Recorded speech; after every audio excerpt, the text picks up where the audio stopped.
Welcome back to Hoops HD, everybody. Woo! It's time for another Monday evening Hoops HD report. I'm your host, Chad Sherwood, joined with a full panel of experts and a puppet Yeah, here tonight. I'm an expert. I'm an Yeah, expert. whatever. Up top with me are David Dorman I'm an and the expert. puppet David Griggs. Right down below me, John The Teitel to expert his puppet David sides. Crick. Joby Fortson on one side, and John Stalika back with us again. A couple weeks in a row, we've now seen Stalika. He's back again as well. Despite So my best efforts. Yeah. despite your best efforts. Okay. We do have a lot to get to. It was a really fun weekend in college basketball. A lot to discuss. We've got a bunch of exciting things coming up this next week as well. But uh, I'll tell you what I want to do. We've started the last couple of shows like this. I think it's a little fun thing to do. Why don't we start with a blind resume again? Uh, Okay. Sure. uh, let's start off right here with a blind resume. And I want to I pull a couple of resumes here up on the screen, two of them here, the left and the right, and just ask a couple of you, kind of your thoughts on which way you lean, or if you think they're fairly even. Joby, how about you? What do you think of these two resumes? Well, Uh, which one's North Carolina? Because I know you want to bash the hell out of them. I Um, do love to bash North Carolina. They're winning as we record this, and I will give you one hint: neither one is North Carolina. yeah. Obviously, the one that pops is the one on the left. I mean, it's not even close. It Okay. really is not even close. And yeah, there's more tier two on the one on the right, but two really good road wins. Now let's see who Wow. those road wins are. But Well, yeah. The that's not. discrepancy in the net is ridiculous. There's a big discrepancy in the net between these two teams. You will notice that the predictive metrics, like the team on the right, a lot better than the resume-based metrics. If you And look at what's those funny is red the and green. J&G likes the team on the right a lot more, I guess. So we'll see. But let me ask somebody else here. Tytel, do you agree with Joby that the one on the left is really pops more than the one on the right? And for those of us who enjoy a good upper left something, then yes, the one on the left is the better one. But on the right, I mean, losing 48-46 at some Jersey gym whose name I forget, I don't know if that's allowed. Yeah, I think that gives it away right there. I think if Tytel actually figured out who these teams are. This may be the surprise here. On the right is an Iowa team that Wow. everybody thinks is in the tournament. On the left is a Minnesota Golden Gophers team that everybody wrote off a couple weeks ago, I think. And Dorman, I know you for one had Iowa, I think around an 8 seed today. Minnesota wasn't even close to being in the field in your bracket. Did now I was not campaigning that Minnesota belonged in either, and I really wasn't campaigning too much against where you had your Iowa team. This Iowa team maybe a little high, uh, but but does this surprise you how when you look at the profiles of this way? I am extremely surprised. The Minnesota resume actually does pop. Um, two tier one road wins, Mississippi State and Michigan.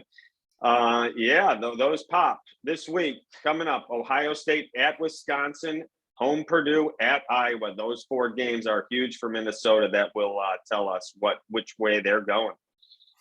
Yeah, Griggs, is Minnesota actually, especially off of that huge home win over Rutgers, painful home win Yeah. over Rutgers, on their way back into consideration now?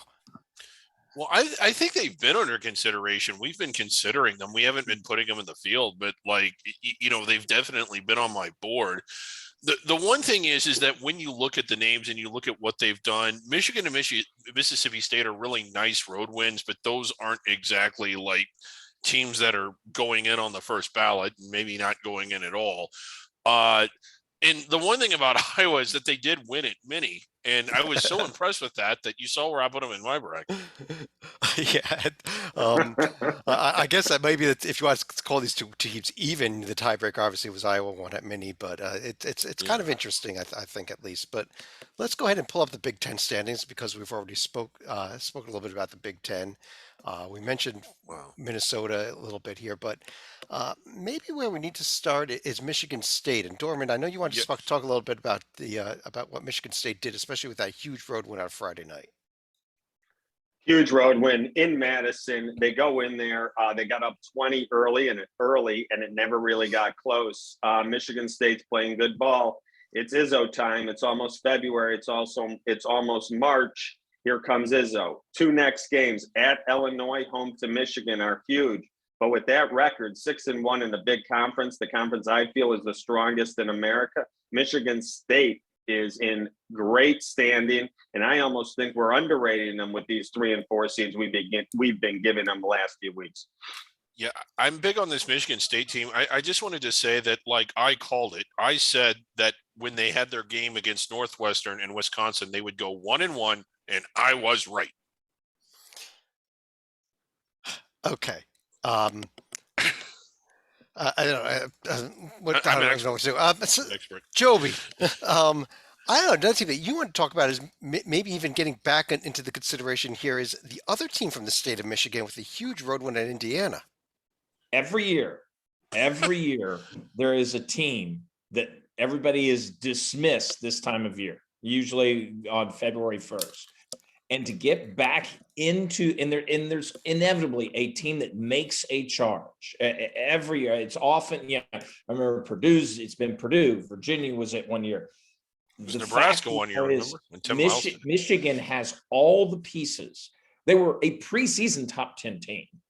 So there's the talent there, at least the perceived talent there. They will have opportunities. And now maybe, just maybe, they're getting it together. The reason why Michigan is not serious at this moment in time is they're 9-7. That is why. If all of a sudden you get them, they start winning games, it'll be in the Big Ten. So as pointed out, a pretty darn good conference. If they get 4-5 games above 500, it will inevitably be against good teams. I think that they could storm not just into the tournament. They have the tools, the talent, and the scheduling opportunity to actually get into the mid-tier seating. Joby's right, but let me just jump in real quick and actually kind of serious. Are we overreacting to one win against an Indiana team that, while good, was also sort of probably not had their feet back on the ground after having their heads in the clouds after beating Purdue? I'm not saying it wasn't a good win, but look at that. Look at Michigan's profile without it. We're not even discussing them for the NIT, I don't think. Well, but that's the point. I think there is always one team that is like that. I think Michigan screams to be that team this year. It really is, because we're looking if you had told us in the preseason, Michigan's not exactly your sentence, is not even in the NIT, we have gone, what? What the hell happened?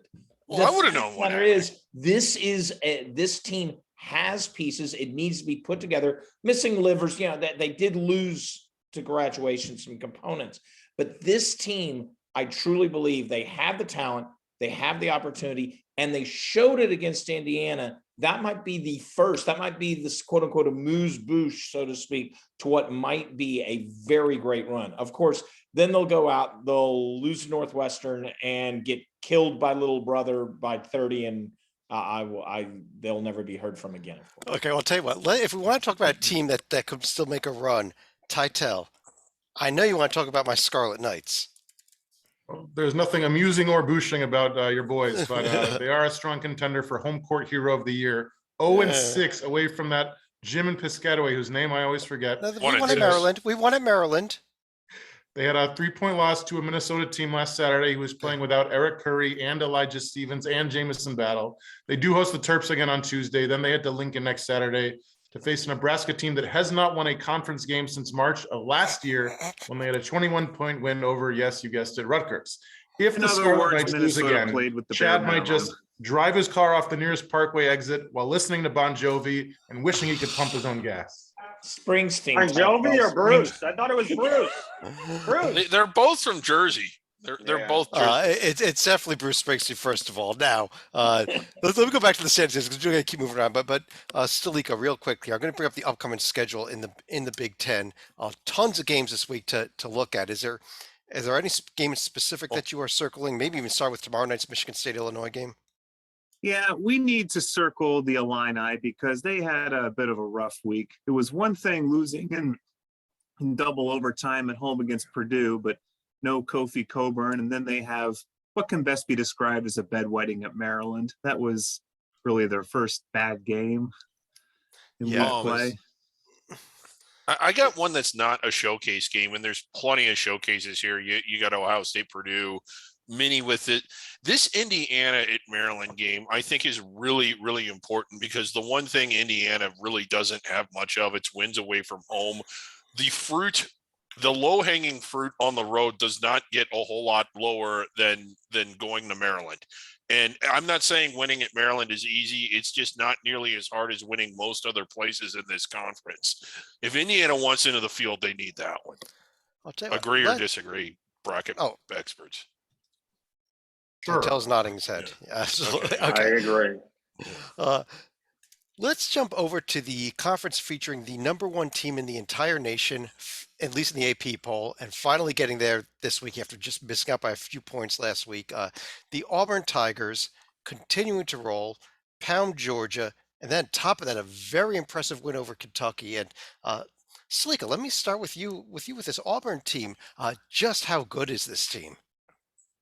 Well, early on in the game, it looked like Kentucky was actually going to pull the upset on the road. I think they'd gotten up by as much as 10 or 12 points before Washington gets hurt. But to Auburn's credit, they were able to slowly chip away at that and actually get a decent win at home against a Wildcat team that's arguably one of the hotter teams in the SEC right here. And they've already won at Alabama, so they've avoided at least one potential trap game. Yeah, then we look at that resume though, all those tier ones and even those tier two, the tier 1 and tier 2 wins is so impressive. But Joby, as far as the team they beat, the Wildcats, you beat Tennessee 107-79. You lose this game. I don't think you penalize it much for the loss, do you? No, I actually, it showed more to me about how good Auburn is than anything against Kentucky. I think Kentucky's getting ready to start to roll. This is showing once again that Calipari as a coach is actually a little underrated. Everybody likes to talk about the one and dones and the 5-star, but he actually teaches pretty good defense, and his offensive sets, if you notice in that Tennessee game, that are starting to really click.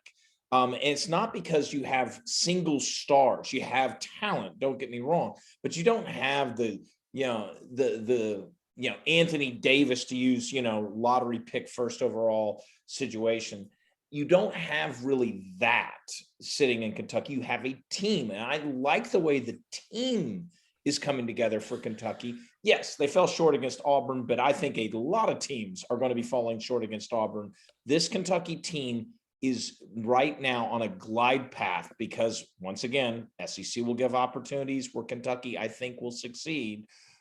This Kentucky team is on a glide path where I think they will be a protected seed at the end of the year. Well, I'll tell you, Joby, to Joby's point, Chad, and I'm high as anyone on Auburn. Kentucky lost Ty Washington in the first half of that game. If Ty Washington, who is really, to me, the heart and the soul, he handles the ball 80% of the time, he brings the ball up. If Kentucky doesn't lose Ty Washington middle of that first half, that's a different game in the second half. And Auburn didn't clobber Kentucky. Kentucky stayed in the game. And I'm as high as anyone on Auburn. Kentucky would have been in this game if Ty Washington was there. I concur. Just Dave Griggs, 1 second. Just a note on Ty Washington. First of all, he is listed as questionable for the upcoming Mississippi State game, so there's a good chance he'll be back. If not for that game, hopefully at least for the huge game at Kansas this weekend. But Griggs, actually, let's go back to the standings here, because beyond this team, we saw a few other notable games, including the Alabama win over LSU this past week. Yeah, and they really kind of needed that one. A bad week for LSU with that and the Tennessee loss. Yeah, LSU going into a bit of a tailspin. I mean, they're not in any danger at all of falling out of the first, certainly not outside the bubble or out of the first ballot, but maybe not a slam. I mean, they're not going to skate to a protected seat either. I think they could still end up there, but, they kind of did hit a bit of a skid. I don't know. And Texas A&M coming up. This is a team that's outside the bubble that can get inside it really quick if they can win at LSU, who, as you just pointed out, a little bit down right now. Yeah, and I try to tell you had thoughts on the Texas A&M team with this huge game at LSU coming up. This team was 15-2 a week ago. They blew a 13-point lead at home to the Wildcats, then almost overcame a 16-point road deficit before losing to Arkansas in overtime. Schedule does not get any easier. I know LSU's lost 3 in a row, but you're still going on the road in the SEC. David said they're outside the bubble. They are squarely on the bubble. Uncle Buzz needs his guys to work on their free throw shooting, under 65%, among the worst in the nation. Hopefully he can get a little more consistency from his 6-foot freshman, Wade Taylor. Against Kentucky, he scored only 6 points, missed all 4 of his threes. Against Arkansas, career high 25 points, made 5 of 8 from behind the arc. What a killer upcoming schedule for them. LSU twice, at Tennessee, and at Auburn coming up in the next handful of games. It's not going to be easy. If What they is win all A&M those, they're missing? going to be inside the bubble. What is A&M Yeah. missing when you look at that resume? A&M is missing tier 1 wins, and even tier 2 wins are hard to find because Notre Dame's A&M not in is the field missing- and Arkansas may not be in the field. So A&M, here's your chance. Here's your chance. A&M is lacking wins against teams that don't completely stink. Well, how about let's stick on the bubble for a second here. Dorman, how about Arkansas, who does have the huge win at LSU, but has some questionable losses too? Definitely some questionable losses, but Joby discussed teams like Michigan that weren't in the discussion that are going to come out of nowhere. Let's talk about Arkansas. They might be this team. In SEC play, they started 0-3. Everyone wrote them off. Since then, 4-0. So now we're ahead. We're up 4-3 in the conference, one of the toughest, deepest conferences in the country. Coach Eric Musselman is really, really good, and this team is talented. I'm not sure what happened and was going on early in the year with these losses with Mississippi State and A&M and Oklahoma, but the team seems to have found what was going wrong, and they've turned it around. I would expect Arkansas to turn this around. They're going to go to Ole Miss, then they get West Virginia in that Big 12 SEC showdown Saturday at home. If they can win those 2 games, this team is squarely back on the bubble. One other team of note, talk about the bubble. Florida, a team that's squarely on the bubble, did Bad loss. zero favors, losing a game at Ole Miss tonight badly by 16 points. I would say that loss, Chad, because I had Florida in my first 4. I think that knocks them out for tonight. We'll see how the rest of the week plays out. But Florida, as of tonight, probably is out of the tournament. If the rest of the week goes anything like the way the last few weeks have gone, Florida is not. I mean, they're in trouble. Florida will be an 8 Crap. seed if everything goes like it has the last few weeks. we already mentioned the A&M LSU game, also Florida at Tennessee coming up this week. But the big games in the SEC are actually going to be this weekend. It is SEC Big 12 weekend, our last major out of conference games, honestly before the NCAA tournament, and. Titel, look at this insane roster of games that we have coming up this weekend between Oklahoma, Auburn, Kentucky, Kansas, West Virginia at Arkansas, Tennessee at Texas, Baylor at Alabama, LSU at TCU, Oklahoma State at Florida. It's going to be a hell of a weekend, isn't it? It is. They used to have the old bracket buster. This is the bracket booster, because if you beat one of these tier 1 teams, you're going to go right up Joby's JNG rankings. Yeah. Mississippi State, It's a Texas shame Tech when you even, have, because you got to go with preseason rankings. It's a shame when you have Iowa State, who is like a 4, 5, 6 seed, getting to host Missouri. Way to go. You got yourself a tier 3 or 4 win. Yeah, can we flop Mississippi State and Auburn so we can get Auburn, Texas Tech, and Oklahoma, Mississippi State? Can we make that happen? No. Oklahoma Auburn's not a bad game, actually. It's So, not a bad game, but it's not nearly as awesome as Auburn, Texas Tech would be. Griggs, Personally, I you're- think it's nice that Iowa State finally gets a breather in the Big 12. Yeah. Yeah, good point. Griggs is going to be watching K-State Ole Miss, so we know that already. Let's go to the other half of this. Vandy, Georgia, yeah, the 2 teams that didn't even make the SEC Big 12 tournament. Let's go to the other half of this event coming up, and that is the Big 12 conference. As we record this right now, Kansas in the second half is up on Texas Tech. But Titel, let me start with you with this Kansas team that found a way to win in Manhattan. I don't know how the hell they did it either. Well, ironically, it was Texas Tech that changed everything. They lost at the Red Raiders a couple weeks ago. Since then, they've won 4 straight: Iowa State, West Virginia, Oklahoma, and Kansas State. 3 of the 4 wins were by 3 points or less, so they're certainly not dominating. All you got to do is win games in the Big 12, and it'll be a good win. Tonight, they get the rematch in Lawrence. Then Kentucky comes to town, like you said, on Saturday. Interior scoring has been fantastic. Over 56% from 2-point range, number 10 in the nation. And senior Ochai Agbaji, amazing. 10-point effort against Oklahoma, one of his worst of the year. Saved the day against Kansas State. 29 points, 7 boards, 2 blocks. He did shoot 2 of 8 from behind the arc. He's still shooting over 45% behind the arc on the season, despite that performance. Unbelievable. It is, and I gotta say another real impressive performance this week though. And Dorman, let me ask you about this: is Baylor? They go to West Virginia and they go to Oklahoma and they pick up a pair of road wins. Yep, when everyone thought Baylor was ready to down spiral and their season was about to go down the tubes, of course they come back. They look absolutely awesome. Those 2 scores are much closer than they actually were. Baylor looks like they got their legs back, and this, to me, this is a 2-team race in the Big 12. This is Kansas and Baylor and nobody else. It's a 2-team race at the top, but I think it's the entire conference at the bottom to make the field. Maybe Kansas State with that loss kind of falls off the track, but Slika, I know you're a fan of this TCU team, right? Yeah, apparently in terms of biblical plagues, frogs rank above cyclones, at least for this weekend right here. But this was one of those sandblastings where Iowa State was never in that game. And this was a team that only had 1 loss at home all year, and that was against Baylor. So got to give credit to Jamie Dixon. His defense was pretty sterling for this game, even though TCU did lose earlier in the week at Oklahoma State. But they've certainly got a couple opportunities here with Texas and LSU coming into Fort Worth. Yeah, and another team that's I think closer to the bubble than people realize, Joby. How about the Sooners? Yeah, they're on an awful stretch right now. Now you lose to Baylor, you look the other way a little bit. But the fact is, you need to start putting wins together. I don't care if you're losing to Big 12 competition. You're 2-5 in conference. You extrapolate that out, and you wind up, 6-14. You're not, or whatever it would be. You're not going to make the tournament at 5-13. You're not. You better, it's the old cliche. You better check yourself before you wreck yourself. Oklahoma has got to actually get wins, or they will find themselves slowly but surely sliding out.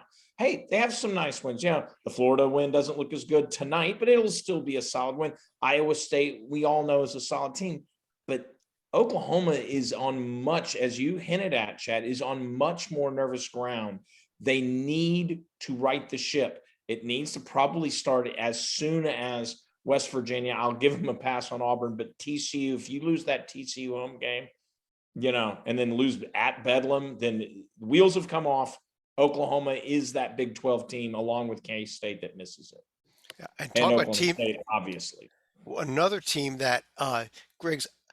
I don't know what the heck the coaches are doing voting Texas as as one of the national I teams don't in the nation. get it either. I've kind of been complaining about that all year. What is impressive about Texas? They've won at Kansas State, and that's okay. I mean, I guess, but I mean, to end it, that is their flagship win. Oklahoma, West Virginia, Oklahoma State. These are not teams that are good on the road. On And top of that, the only one that might be a tournament team right now clearly is West Virginia. yeah, and if you pull up West Virginia real quick, you'll notice that while they're good overall, they are not good on the road. That is hardly, the kind of win that indicates that you're a top 25 team. There's West Virginia. They have one at Yeah. UAB, and that is it on the road. Yeah, barely. And if we're putting Texas in the field, then should we be putting UAB in the field? Well, we probably yeah, should they're the be, Conference but, USA champions. Of course, they're in the Yeah. field. But, let They're me even go. on the 12th line, I bet. So Let me go back to the standings here. In fact, I guess we could just move ahead and take a look at the upcoming schedule. We know what's coming up this weekend. We already discussed it when we discussed the SEC. But before then, we've got some interesting games, as every game pretty much is in this conference. How But about we've got this the Texas TCU? Now, if Texas wins that one tomorrow, okay, I'll start to like them a little more, but I don't think they will. Okay, They've shown fair no enough. indication of being able to do it. Iowa State, Oklahoma Let's- State, Oklahoma, West Virginia. Next Monday, even West Virginia, Baylor. So a lot of games to circle here. Why don't we find another conference to move to? And why Now what we got to do? Let's go to the ACC. We've been putting them off to the end of the shows most weeks. We'll take them a little bit earlier in the show, kind of towards the middle of the show this week instead. And if they are going to come up here, maybe we're not going to get. Maybe we're just going to stay with the Big 12 because it's a better conference. Not even the workbook wants to go there. Title, the team that had the huge week in the ACC, obviously, is the Seminoles, though. Huge month. I mean, 7-5 on January 4th after a 22-point loss to Wake. They've won 6 in a row. They finish off the month at Georgia Tech Wednesday. They host Virginia Tech on Saturday. Got to work on the perimeter defense. 35% from three-point range that they allow is bad, outside the top 250 bad. The reason they're winning is height. Average height 6'7", number 1 in the country. Coach Leonard Hamilton, he brought in several big-time freshmen this year. The biggest of all is John Butler. I still don't believe the measurement, 7'1" and 190 pounds. He made 3 of 4 from behind the arc, career high 14 points in the overtime win over Duke last week. He's 7'1", he's shooting over 41% from behind the arc. Yeah, and beyond the Seminoles, obviously Duke, there's a couple other teams that are there on the bubble. Dorman, Wake Forest picked up a blowout win over BC. I want to say a nice win, but it was by blowout fashion, which is what you got to do against a team like BC tonight. Yeah, they took care of business. Like you said, they did what they needed to do. I'm getting more and more impressed with this Wake Forest team as the year goes on. Coach Sporbs has done an amazing turnaround very quickly here. When I put my bracket together this week, I really wasn't even wrestling with whether they're in or not. It was only a seed decision for me. I like this Wake Forest team, and I think they'll be in the tournament come March. I need to see a little more than that. Okay. Joby, I know Joby had a comment on Florida State also. I apologize. I jumped past it. Very much along the same lines. Florida State, we had way out. We had left them for dead. But once again, it's kind of the similar story I was talking about with Michigan. They were preseason top 25. They were preseason. We knew the talent was there. Leonard Hamilton just had to put it together. You're starting to see the pieces of that when you have the Miami Duke sandwich. That's a pretty good run, as we can all state. And it's maybe we just need to be more patient with Florida State. I certainly was not. But hey, congratulations to teams like Florida who got that win over Florida State when they probably weren't as good as they are today. And I have a notepad here about a list of the people that want to talk about teams that should make the field. And it says Stalico wants to talk about why Louisville's an NCAA tournament team. Is that correct? I agreed I would talk about Louisville. I didn't have any other disclaimer beyond that. This was a team that looked like it was waffling a bit in December, losing at home to DePaul, but still finding a way to beat Wake Forest at home. But other than that, all they've really done is win at Georgia Tech, win at home in BC, and then they've had basically 2 straight meltdowns, one against Notre Dame where the fans are starting to get a little restless even while Russ Smith was having his jersey retired. So I guess in a way they can celebrate the 2013 national title that got vacated, but scoring only 8 points in the first 14 minutes at Virginia, that's not a way to get back on track. Griggs, I got to give you Let's talk about this team on the left. Yeah, go for it. Okay, speaking of a team that doesn't belong in the tournament, my feelings on this is why the hell would anybody think that they should be in there? Look at that pathetic resume. I'll tell you the only thing you see on North Carolina's profile is the fact that they really don't have any bad losses. Their only losses are Tier 1A, Tier 1B. We're both on the road. Nothing 2, 3, and 4. But they don't have a win against the team that's going to be in the field yet. Does Norfolk State have any bad losses? I mean, if this is the measuring point. Yeah, and next to Ann Arbor, I think Chapel Hill's the place where people are rooting for the Wolverines more than anyone else. And the other problem you have with this resume when you look at it is, okay, maybe they just piled all their tough games on early. They'll get the wins. Where are the tournament caliber wins? You play Duke twice, and that's it on the rest of the schedule. You got to sweep Duke. You got to win every game, including sweeping Duke. Yeah, you got to have the opportunities, and you have to be good enough to actually win them. And they're not. I don't think they get Florida State at home. They did get the Vatech win at home. It's not on the screen there. They got beat Vatech at home tonight. And that one was their second best win of the season now. Yeah, home against Va Tech, who isn't even inside the bubble. I mean, Who- what a pitiful resume, and yet here they are. Well, nobody voted for them this week. Thank God. Virginia you Tech also is not notice they only even, play? it's not even NIT level. So yeah, Yeah. they're not. Did you also notice that they only have one game scheduled against Wake Forest, Florida State, and Miami in the regular season? That's also going to be a bit of a problem for the Tar Heels. Here's the upcoming Great schedule. point. Vatech at Florida State, Duke with a road trip to Louisville after a home game against Clemson. So there's games here. I don't know that there's huge games. Kind of keep a look at Duke at Notre Dame next Monday night. Also, Notre Dame, a team that might have a shot to I'm really not. put a run together.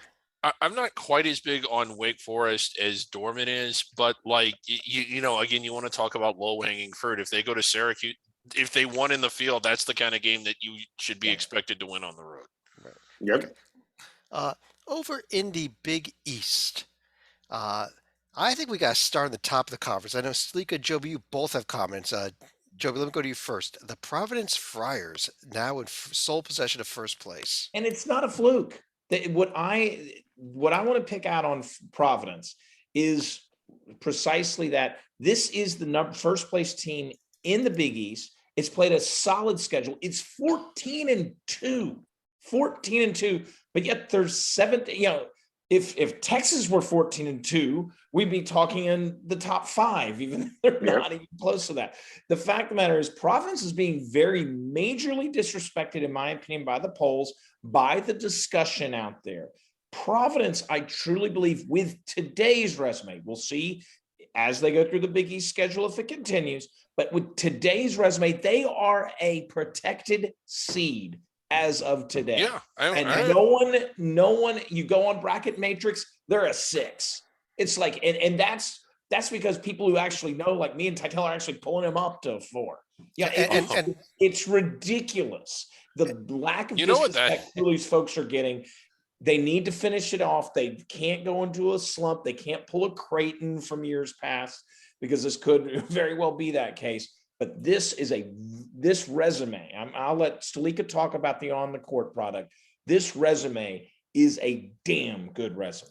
I got to put 2 points here. The UConn wins and the Wisconsin wins, both on the road, both great wins, both against shorthanded teams. And I know Tom Burnett, the selection committee chairman, already came out and specifically noted that the committee is going to take a very close look at who was on the court and not on the court for wins and losses this season, especially because of teams playing so shorthanded with COVID and the like. But Stalika, your thoughts on Providence as well? Well, I'll give you a little bit of counterpoint for Providence. They had their own bit of a COVID pause, and they're looking to be rescheduling games at home against UConn, as well as road games at Seton Hall and Creighton. So yes, they're on top of the Big East for now, but that's 3 pretty big games that I don't know if they would have won maybe 1 or 2 of them had they taken place. But when you look at what they did when they came off of the pause, they did struggle a bit against both Georgetown and Butler, but they're going to get tested Wednesday night at Xavier. And then they have a rematch at home against Marquette, where they got smashed in Milwaukee. Yeah, a couple weeks earlier. Xavier lost at home. Oh yeah, Nova beat them. Is that their only home loss? Well, like that Just would be Villanova. a big road win if they go to Xavier and win. Titel, team on the right there is Villanova, the perennial power in this conference, but they lost a home game this week. Really weird week. Beat Butler by 40 points a week ago. Then they blew a 9-point second half lead at home, lost to Marquette, which is obviously a quality loss. Then they were trailing Georgetown by 8 in the second half here in DC, somehow rallied, thank God, to win by double digits. Finish off the month with home cooking, DePaul and St. John's in Philly. Then they head to Marquette February 2nd for the revenge game. And Coach Jay Wright's team made all 16 of its free throws against the Hoyas. They are number 1 in the nation, 82.4% from the line. That will pay huge dividends. Their strength of schedule, as you can see, also among the best in the country. They will be very battle tested by the time the postseason rolls around in March. I think almost Villanova might have gotten caught sleeping, a little bored. They had such a big out-of-conference schedule and such big games, and they played up to it. And then there's a little lull here as we get into February and March when Jay Wright loves to do his best work. I think Villanova will be just fine. I just think they were caught sleeping a little in a dead area in the schedule. Well, the team that they slept against, if it's Marquette here, uh, Dorman, despite that win, despite also being Xavier, you thought this morning they were around an 8 seed. Griggs, you thought they were a 6 seed.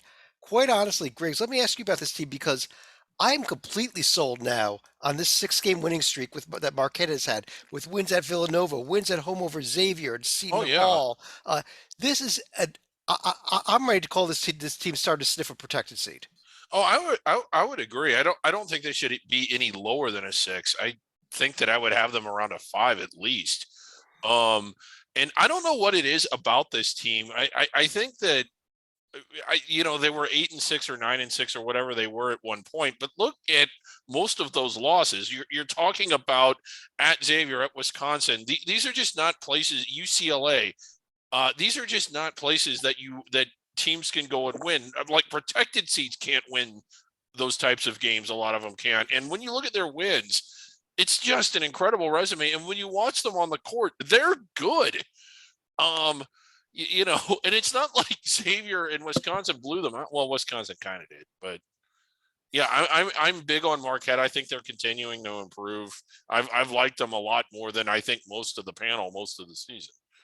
Yeah. Well, Titel, where do you have Marquette right now? Do you think that they're nearing the 4 or 5 seed range, or are they still down a little lower? I have them around an eight, but you make all these good points, and obviously they're trending upward, and like they have a tough schedule ahead with these road games, so they could easily be a 5, I think, by next week. Yeah, look at that. I'd hate four to to be the, a four to one the next seed 5. being Yeah. paired up against Marquette. I'll tell you that right now. Well, yeah, that's the one thing. It's like you mentioned Providence getting on the 6 line. You know who that disrespects? The 3 seed. I don't want to play Marquette if I'm a 1 seed. Holy crap.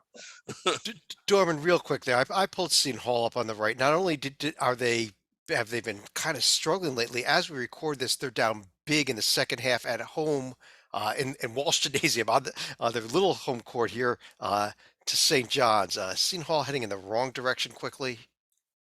Yeah, I love Seton Hall basketball. I love Kevin Willard, but this seems to be going the wrong way at the wrong time.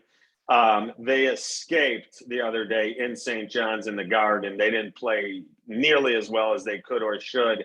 And now they're down at home to St. John's. Well, here comes Marquette at home. They better be ready. To be honest, Seton Hall needs this game so much more than Marquette. I'm with David. I was wrong. Marquette is squarely in this. They are in the field and looking great. Seton Hall better turn this around quickly. We're going to quickly show the upcoming schedule here in the Big East before we move on. UConn team we didn't really discuss much, has a fairly easy week with Georgetown at home and a road trip to DePaul. You see the other key games there: Providence and Xavier, Marquette at Providence, Marquette at Seton Hall, Xavier Creighton. But Marquette at Providence Saturday. That's a big one. Huge. Let's go to the Pac-12. And Titel, your Arizona Wildcats and Dorman's Arizona Wildcats, you both being Arizona alums, are number 3 in the nation right now in both polls. And, went to Stanford and were very impressive last week. So they had the loss by a few points at Tennessee last month. Since then, they've played 5 crappy Pac-12 teams. The good news, they won all 5 by at least 16 points. Schedule gets significantly tougher. They play the Bruins twice in the next 10 days with a trap game sandwiched in between against that team from Tempe on Saturday. My Wildcats, they have dominated the paint on both ends. On offense, 59% from 2-point range is number 5 in the nation. On defense, they allow 39% from 2-point range. That's number 1 in the nation. Only question mark, Azuolas Tubelis, our big forward. Against Utah, 32 points, career high. The next game against Stanford only scored 4 because he sprained his left ankle. Against Cal, 0 because he missed the whole game. Oh, sorry about that. If he's up against the Bruins, then I hope that Christian Koloko is prepared to get double teamed for 40 straight minutes.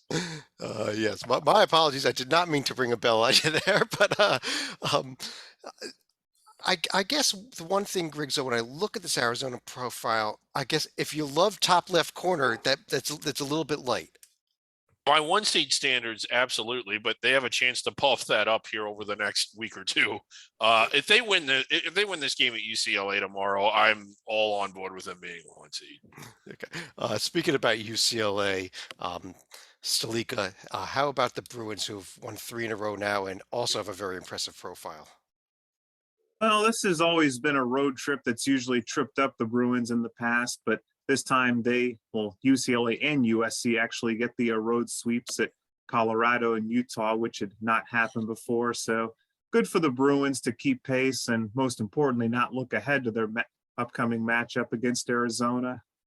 Yeah, this evening after we record this, USC actually in a few minutes now is going to tip at home against Arizona State. They had a very nice week with that Colorado Utah Yeah. road sweep, which gave them much needed volume of wins, even though they're not tournament caliber wins. They're solid road wins. So yeah, I think they get credit for Very that. solid road.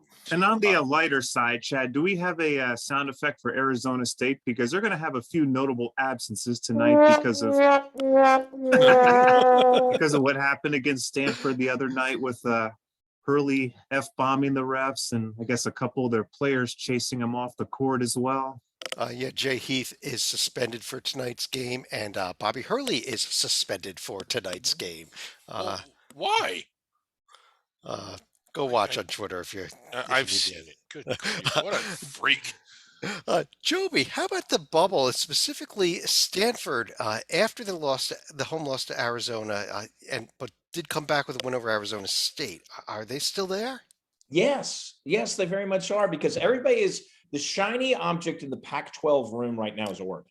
Rightfully so, too. Oregon, good. once again, a top 20 team preseason, just like we talked about with Florida State. Maybe they're finding their groove. They got some really nice wins. But people are forgetting about Stanford, the team that beat Oregon. Stanford also has that USC that, we always said, well, maybe teams can pick off the big three. Stanford did that. And then Stanford had a very good week. Every time Oregon wins, it makes Stanford look good. But Stanford, when we get to the Mountain West, has another win over a possible tournament win with the run that I know Dorman is big high on Boise State. Well, Stanford beat him. Stanford, pay attention. Don't disrespect. They might be the ticket to the Pac-12, having 5 teams in the tournament. Okay, it's actually Wyoming that Stanford beat out, which is sorry, another Wyoming. not Boise, but Right. both teams are right there in Mountain West. I got another comment on Boise. Stanford can certainly have a big week this week. They go to, going to Los Angeles. If they win both of those, oh yeah. Yeah, there they are. Oregon is hosting Colorado and USC. It's hosting Colorado and then hosting Oregon State this week. You're so used to the travel pairs of this conference, and with the whole schedule being out of whack with cancellation of makeup games, you never quite know what game is on where. But the big one, obviously, tomorrow night's Arizona UCLA game. Circle that one with seriously circle that one. Let's talk a little Gonzaga and Dorman, the number 2 team in the nation, number 1 in the coaches poll, the Zags. Very impressive at home against San Francisco, I thought. Very impressive. The Dons were game. They were ready. They were well prepared. They slowed the game down. They listened to the coach in the first half, and they hit some big shots, and they were in the game. I agree. And but Gonzaga stayed under control. They do what they do. They played tough D. They got good shots. And down the stretch, they just beat San Francisco on the boards, and they played better D, and they hit their shots in the second half, and they won the game. They pulled away. But I am still very high on this conference. I am still with 4 bids for the West Coast Conference, and I don't even think it's that big of a. I don't even think it's that close. Well, Joby, I don't know how much people want to give or not give credit to a guy like Joe Lenardi, but he has San Francisco as one of his very last teams in right now. Did you drop them that far after that loss? No. Dorman's right that right now I think all 4 are within the field. They aren't first 4. They aren't even in the 12 line. Come on, Chad. There you go. I could not spell San Francisco for the life of me. Which, the 12 seed right now, if you're doing bracketing, right now, the first you're going to have most likely 2 autos with the 4 first ins. I think San Francisco's on that 11 line, but here's the problem I have with San Francisco. San Francisco has put themselves in a position, and all teams, it's a shame maybe, but it's also reality. San Francisco can't go winless or even, I dare say, 1-5 against the 3 other teams who are in the field. And the reason why is because San Francisco's 2 really nice wins are UAB and Davidson. Hey, those are UAB's a 12 seed, as an auto, and Davidson's in the field solidly for now. Davidson loses a weirdo game to Duquesne. That all of a sudden changes things real quick. And so, unfortunately, San Francisco's good wins can be shattered in a matter of a single weekend. As such, they need to buffer themselves against other teams. And those other teams, luckily for them this year, are in the West Coast, but they can't just say, okay, we'll go out, we'll beat Santa Clara, we'll beat Portland. Oh, but we'll lose to BYU, we'll lose to St. Mary's. They can't do that. They actually have to at least win at home, and be really great if they snuck one off on the road. You don't want to be losing to San Diego either, because that could potentially knock them down to 5th and possibly add another game in the WCC ladder format. Right. But the big game this week at the WCC is the San Francisco team hosting St. Mary's, a Gales team that we that I don't know that Title we discussed them very much. We kind of all just say they're in the field, and then let's have a little Gales discussion. All right, so they beat Santa Clara and Loyola Marymount 15-4, perfectly nice. Good news, they get the chance for the Tier 1 win with the huge game at San Fran Thursday. The bad news, as you can see, all 4 of their losses are to top 48 teams away from home. So I expect them to be 15-5 by the end of this weekend.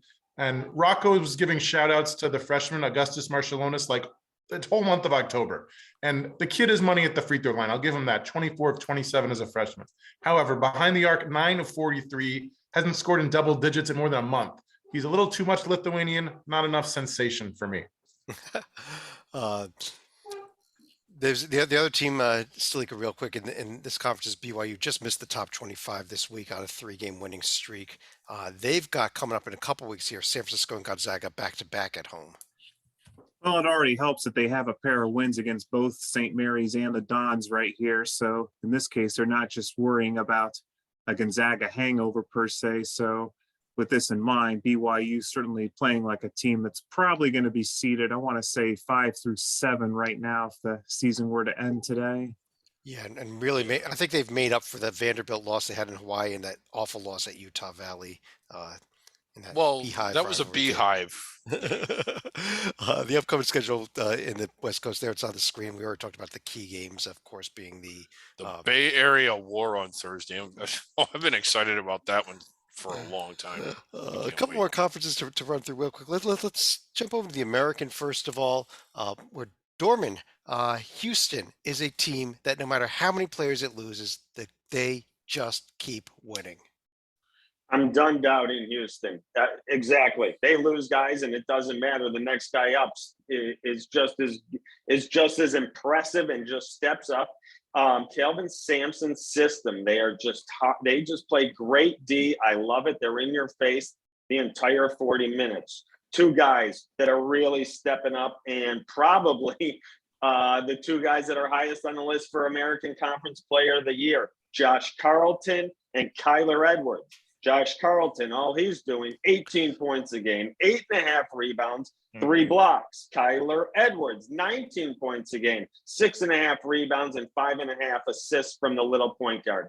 This team, I'm done doubting them. This team is going to run through the American Conference. It'll be a huge upset if they lost 2 games, and they're really good. I have them as a protected seed, and I don't think there's any reason to see why they won't be come March. I got them on the 3 or 4 line. Yeah, this team also, keep winning despite having injuries. Although in Memphis, the only reason you lose is because you have injuries, according to Penny, at least according to his press conference. And because obviously, injuries are the deciding factor, I guess, according to him. But that aside, there's a team in this conference that Title that might be slipping towards the bubble again. How about Cincinnati? Yes, let's talk about them. So they were 11-5 after a loss at Memphis a couple of weeks ago. Good news, they've won 3 in a row. They finished up the month on the road at Temple and at ECU. Great interior defense, number 3 in the nation, only allowing less than 41% from 2-point range. I'm keeping an eye on sophomore Mason Madsen. He's got to get his 3-point shooting in order. Opening night, they beat Evansville. He makes 3 of 8 from behind the arc. Then over the next 2 months, he goes 4 of 22 but then in his past 3 games, he's made 7 of 10, like bell curve. Yeah, they may have some injury problems. A few guys listed as questionable for tomorrow night's game against Temple also. So they got to they got to make sure they stay healthy. Well, Go ahead, if you Griggs. look at their next 3 games, they're all winnable, and that's going to get the stretch to where I think would that make it 10 out of 12.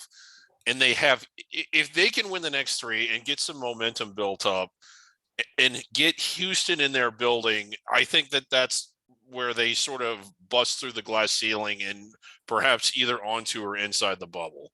I like the way they've been playing. I think that they've been improving as the year's gone along. And yeah, I think the opportunities are there. It's a steep and narrow path, but there is a path to get them in the field. Good call on. I think I owe Mick Cronin an apology right here. We used to clown him over the years for mocking teams like East Carolina. The whole city of Cincinnati is going to be on pins and needles for the game at East Carolina on Sunday. Yes. Here's the rest of the upcoming schedule of the American. Houston's big games at UCF over the weekend. Also keep an eye on SMU at South Florida and hosting Temple. Also a team that's not out of it by any means at this point. But let's go west again to the American. And actually, Joby, let me start with you. This is the Mountain West. We just did the American. I said, let's go from the American to the Mountain West. And Joby, I wanted to start with you with two of our favorite Front Range teams here, both Colorado State and Boise State. I know you had comments on both. Boise's not a Front Range team. Sorry, Colorado State and Wyoming. I meant to say Wyoming. I'm just totally out of it tonight. Yeah. Delete the whole. Hold on. This is for me. We're moving on to the Big Sky Conference. Well, we what's would like to great discuss the back range teams Colorado of State UNLV and Wyoming. Fresno. Okay. All right. So both Wyoming and Colorado State, they continue in San Diego State. Well, I'm sure someone will talk about their slip up. But what they continue to do is they continue to win and they continue to rack up these amazing records. And the fact is, like the West Coast Conference, we're talking a conference that's competing for 4 bids, not 2. And so as they slowly but surely build up, you see it in the polls and you see it in projected brackets, that they're just floating up, floating up, floating up. And it'll be interesting to see if there will ever be a moment where, to use our Greek mythology, if they have an Icarus moment where they fly a little too close to the sun and something happens. But for the meantime, both Colorado State and Wyoming, similarly, these great records, solid resumes, nothing just blows you away, but solid resumes. And the sheer strength of record will get Wyoming into the field right now, and Colorado State starting to sniff. Now they'll have to do more, but sniff a protected seed. Yeah. How about that, Title? Colorado State, could they make a top 4 seed? They keep winning, they will just by default. I mean, they do have the 30-point loss at San Diego State on the resume. There's no way to sugarcoat it. But they got it out of their system 2 weeks ago. 4 straight wins to join my Wildcats and Auburn, the only 3 in the nation with only 1 loss. They host Nevada. They host UNLV this week. Huge week next week. They go to Wyoming on January 31st. They have a rematch with the Aztecs on February 4th. The offense is also ridiculous. Top 20 in the nation from both 1-point land and 2-point land and 3-point land. And each of their top 4 scorers are only juniors. You got to give a lot of credit to Coach Nico Medved, the player development skills to turn these guys into possibly protected seed caliber team with juniors, not like 5th year, 6th year seniors. Yeah, and the other team that is making a little noise and getting into some polls, Dorman, Boise State, on a 12-game winning streak right now.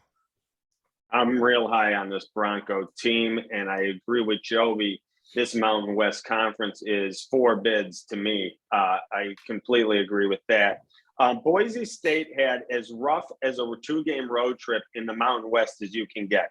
They had to go to Utah State and they had to go to San Diego State. They came away with 2 victories, 2 huge victories. I'm not sure one would have done enough and gotten enough attention. 2 certainly did. The game in San Diego State wasn't the prettiest. It was tough to score, but I'm still waiting for the second half of that game because 42-37 is definitely a halftime score, right? Yes, but they went into San Diego State in front of the show, and they got the victory, and they won 2 huge games. Now, my player of the week Marcus Shaver Jr. hit a three-pointer in both games under 30 seconds with the game tied to get them up 3 and basically seal the victory for his team. The senior from Phoenix is really stepping up. He's a big-time leader, and I think this Boise State team is going to the tournament. I do too. What Boise State did is they walked into San Diego State, stole all the rocks, and beat the hell out of them with them. Yep. I would like to nominate this game for the next Jimmy V Classic in 2022. Oh gosh, that was. I'll tell you what, though, Griggs, we have an exciting week upcoming here, especially for the Wyoming Yes. Cowboys, who have back-to-back Front Range games Friday at Air Force, and then the huge one Monday night when they host Colorado State next week. Yeah, it's big. And then how about they got a huge one tomorrow at Boise State. That's one of the better games of the whole day, really. But what a week for Wyoming, and really for the conference. But I agree. I think all 4 could end up getting there. Yeah, and of course the big thing here is we got to figure out who wins the Front Range. Colorado State right now on the top of the Front Range standings. So Yes. but Wyoming undefeated, and Colorado is not playing any Front Range games this year. So anyhow, one more conference to go through real quickly here over to the Atlantic 10. Oh, and yeah. I didn't realize we hadn't done this one yet. Salika Davidson keeps winning, but they won by 2 at VCU and by 3 at Fordham. Oof. Well, winning by 2 at VCU, that's never going to be easy. I'll give them a little bit of a pass on that one. Fordham, I'm starting to wonder where Davidson was looking ahead. I mean, granted, it's been a little bit of an improved Fordham team. They're probably good enough to win the NEC this year, but it's not a game that Davidson should be farting around with. Yeah. They're probably good enough to finish second in the NEC, actually. It's still an impressive resume. It's only the 2 losses for Davidson and the 15-game Wagner's a 13 or a 14. It's a tough year in the NEC. Yeah. Joby, the Bonnies have a 92 net, but other than that, when you get into this profile, I don't know that it's a profile that really screams the 92, not even near the bubble number, is it? Yeah, well, and here's the thing is what the Bonnies should be very thankful of. And when I said Stanford and Wyoming earlier, Stanford and Boise is actually the exact same story in a way with St. Bonaventure. They have to thank goodness of what their wins have done over the last 2 weeks. We know about the rise of Marquette. We know, and now Boise, we just talking about Boise. The reason why St. Bonaventure's profile has improved is really not a whole lot to do with St. Bonaventure. I mean, they're winning. It's really that, they actually have a couple of good tournament wins. Sometimes it's not what you do. It's what the teams that you beat did. And that is a perfect example of that with St. Bonaventure. They are huge fans of those 2 teams. And now, hey, go out, beat Davidson if you have an opportunity, etc. And who knows, beat them at home. And all of a sudden, St. Bonaventure is probably in the field, assuming you don't get a Fordham / disaster loss, Duquesne, etc. This is a bit of an anomaly, this 92 net, because normally I realize it's a hybrid between merit and predictive. And you look at these ratings and you're like, the merit ratings are okay, are substantially better than 92 though. So you go over to the predictive rating. Nothing is as bad as 92. Like, how do you get 92 out of everything that's better than that? I've got to think part of the reason is in their 4 losses that they've all been by double digits. I mean, UConn and Dayton is one thing, but Virginia Tech, not good this year. Northern Iowa, really a disappointment. It could be, but is margin of victory even? I don't. It's just kind of funny that the net is when you put all the rankings together, the lowest one is the net, which I don't think I've ever. Well, it's amazing how close all the resume rankings are. I mean, KPI, strength of record, and the J&G are all within 3 points of each, 4 points, 3 to 4 points of each other. Yeah, and I think that's where they are in the 50s. That's where they are, and I truly believe that is where they are. They are in the low 50s. They are out right now. But if their wins continue to look better and they knock off Davidson, even if it's at home, even Yeah. if it's at home, they will probably be on the good side of the bump. Yeah. One of the The team, beginning of February, I'm sorry, Chad. The beginning of February is so crucial to this Bonnie team. They've got to rip 4 straight off with Davidson, Richmond, Fordham, and St. Louis is a tough place to play. Those 4 wins are a must. okay. The Bonnies prefer look a little better had they won the game at Dayton.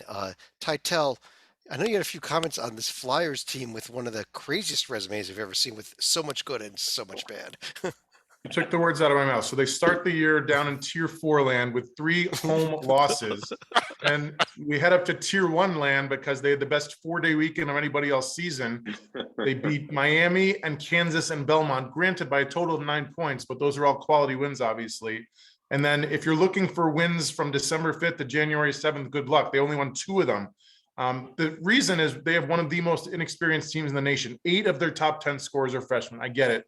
But I got to nominate one of them for name of the year. The starting guard had 11 points and a 1-point loss at GMU last Saturday. Can I get a little love for a guy named Kobe Elvis? Kobe Elvis.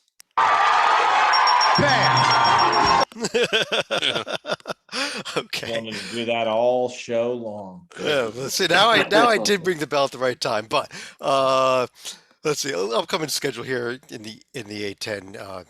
There it is on the screen. The important games obviously are the Davidson games. They will be hosting VCU and LaSalle this week. I also want to take a look at the Bonnies at Georgia Mason hosting St. Joe's. But I guess on that note, let's go ahead and pull down the screen share. You know what? I'm going to keep the screen share up here for a second as we go to final thoughts, because I know, Titel, let me start with you, because you had a picture you wanted to share with us as well. So I'm going to talk about this young lady in a second. The record for most points in a game against a D1 men's opponent ever, 72 by Kevin Bradshaw for good old U.S. International when they lost 186 to 140 at Loyola Marymount back on January of 91.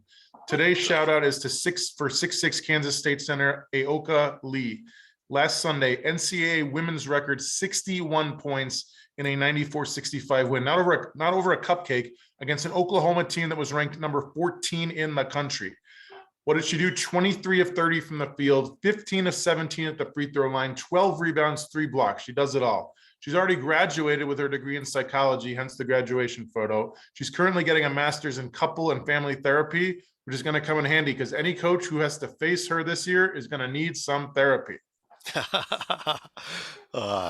Yeah, wow, what a season. Let's run through the rest of here. Joby. Yeah, no, this is, have we ever seen a year with so many of the next, not the Power 5 plus the Big East, looking at not just multiple bids, but you heard it on this show. People are saying Mountain West, yeah, I can see 4 bids, definitely 3. West Coast, everybody's in agreement right now. There's 4 bids. I mean, yeah. And have we ever seen that sort of situation? I don't think so. And one, yes, we can talk about the ACC not having as many bids. Maybe the Pac-12 doesn't have the depth. We'll see that Oregon and Stanford are making claims for it. The fact of the matter is this is going to be pretty exciting. And so how does that play out when you get to the tournament? I've always been a believer that sometimes, particularly Mountain West or some of these conferences, disappoint when they get these at large bids. And one of the reasons is because they don't go through the rigor in and out, and they haven't played a whole lot of tournament teams. That will not be the case this year.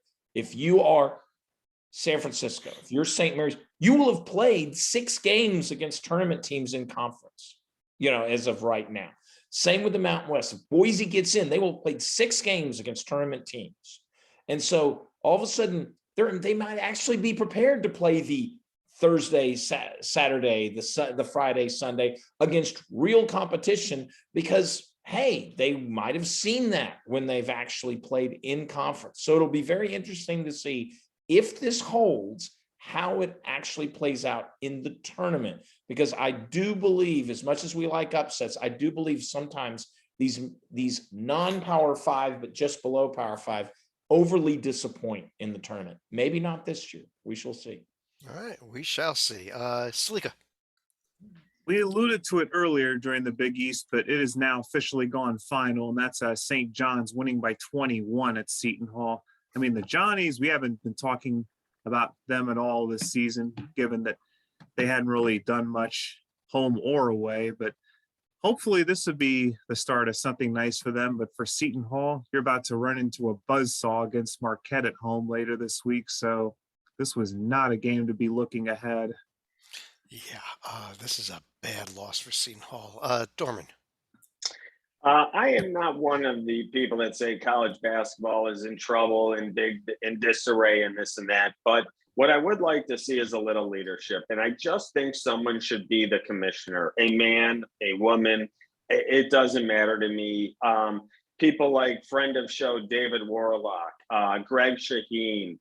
These people love college basketball so much, and they have they're really, really smart individuals out there that love this game that could just help in certain areas, scheduling, things, not necessarily that are discussed every day, but there's little tweaks here and there that could just make college basketball all the greater.